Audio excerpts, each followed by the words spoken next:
Hello everyone.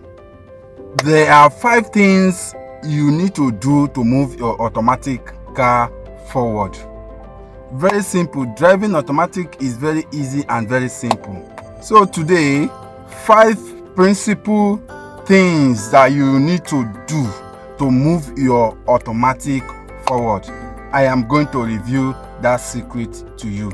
Follow me, watch this video till the end. Now, number 1 is brake. Number 2 is the key. Start up the ignition. That is number 2. Number 3 is emergency brake. Pull it down.